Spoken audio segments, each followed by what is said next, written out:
E aí, senhores, para fechar, para que possamos concluir as ações possessórias, falta-nos tratar de alguns tópicos como a caução. A caução que tem previsão no artigo 559. Vamos a ele. 559. Aqui não há muito o que falar. A leitura basta. Vejam. Se o réu provar, em qualquer tempo, que o autor provisoriamente mantido ou reintegrado na posse carece de idoneidade financeira para, no caso de sucumbência, se ao final o autor perder, portanto, para que o autor, em caso de sucumbência, responder por perdas e danos, o juiz designar-lhe-á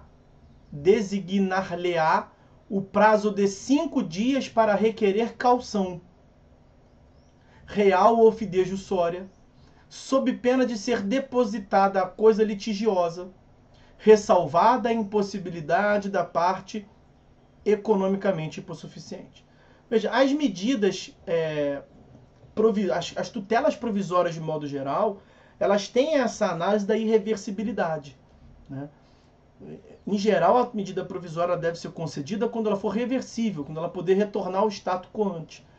Aqui o que o réu está alegando é justamente a impossibilidade de se retornar ao status quo ante. Excelência, eu, réu, saí da posse. A posse agora está com o autor. Porque o autor pediu a proteção possessória, o senhor concedeu. Olha, se o réu provar em qualquer tempo que o autor provisoriamente mantido ou reintegrado na posse. Mas aí o próprio dispositivo diz, se o autor vier a sucumbir. Então o réu está alegando o seguinte, excelência, beleza, o autor está levando até agora, mas se o jogo virar, quer dizer, se ao final o autor sucumbir, e eu demonstrar para Vossa Excelência que eu tenho razão, e o réu acho que eu vou demonstrar isso, o que acontece é o seguinte, ele, autor, não tem condições de reparar o dano que eu estou sofrendo. Então acho que é muito injusto para mim. Então faz o seguinte, determina que ele preste caução real ou fidejussória, ou ele deposita uma coisa, né, ou ele deposita uma caução, uma garantia em juízo.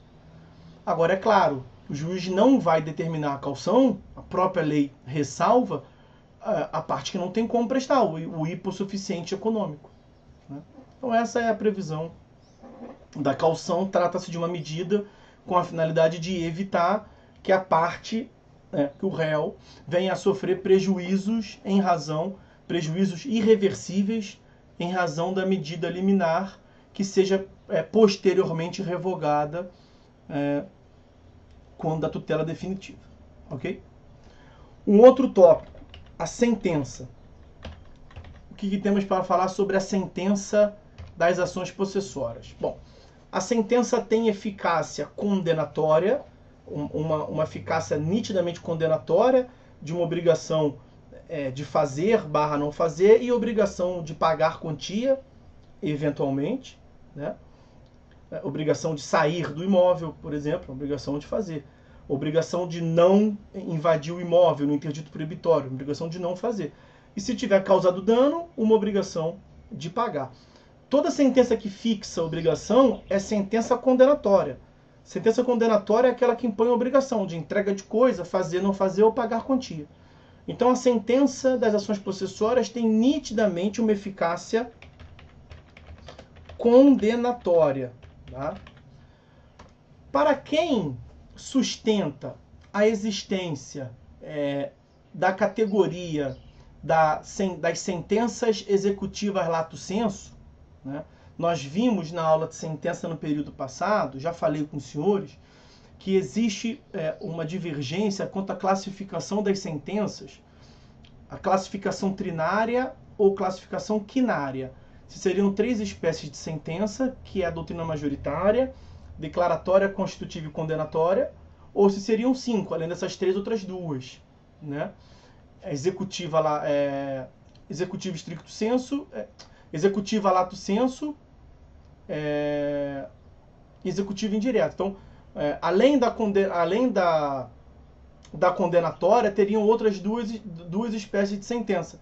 E a sentença das ações possessórias, seria um exemplo para quem defende a existência dessa eficácia executiva lato sensu das sentenças. Eu não tenho dúvida que essas sentenças executiva lato sensu, elas estão dentro, assim como as sentenças mandamentais, por coerção direta ou indireta, elas estão inseridas na sentença condenatória. Então não faz sentido tratar aqui de modo diferenciado. Mas para quem sustenta que existe a diferenciação, a ação possessória é um grande exemplo. E a principal característica da eficácia executiva lato sensu é a possibilidade de instauração de ofício.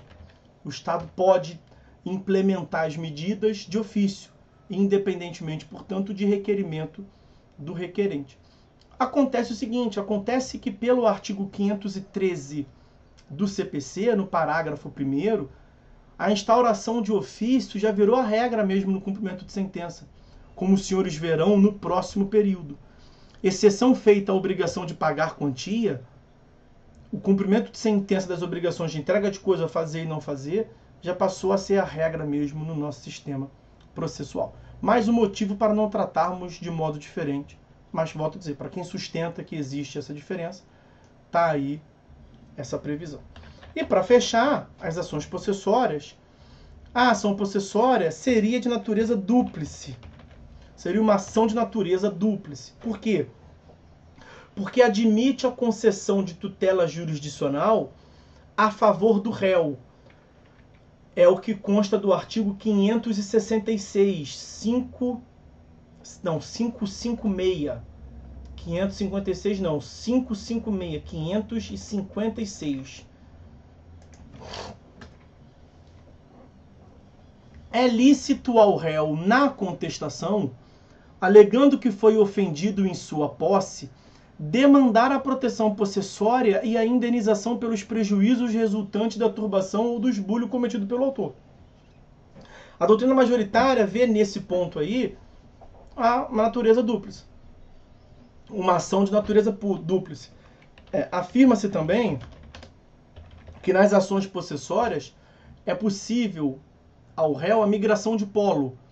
O réu pode deixar de ser considerado réu e passar a ser considerado autor, em razão dessa natureza dinâmica das ações possessórias. Mas aí, vejam, o que nós vimos aqui sobre as ações dúplices, as ações de natureza dúplice? É aquela ação em que, decorrente da própria tutela jurisdicional e independentemente de pedido do réu, nós temos uma decisão que pode ser nos dois sentidos. Porque quando o réu formula uma pretensão, o que nós temos, na verdade, é uma reconvenção. E aí eu concordo com o que o professor Daniel Neves vem a dizer. Esse 556, ele tem mais uma feição com uma reconvenção. Porque vejam, 556, é lícito ao réu, na contestação, alegando que foi ofendido em sua posse, demandar a proteção possessória. Quando o réu propõe uma demanda de natureza incidental na contestação, qual é o nome disso? Reconvenção. A reconvenção, que nós estudamos no período passado, ela é mesmo uma ação incidental proposta pelo réu em face do autor na contestação, em geral, como consta lá do artigo 343 do CPC. Então, diz o professor Daniel Amorim Assunção Neves que o artigo 556 ele parece muito mais uma reconvenção, especializando ali o artigo 343, do que uma ação de natureza dúplice nas ações possessórias. Então, o réu precisaria pedir, não seria algo automático. O que o 556 está dizendo é que o réu pode pedir na contestação uma proteção em face do autor. Ok? Mas prevalece, em sede doutrinária, o entendimento de que a ação possessória ela é de natureza dúplice. Ok? Bom, com isso a gente fecha o estudo das ações possessórias.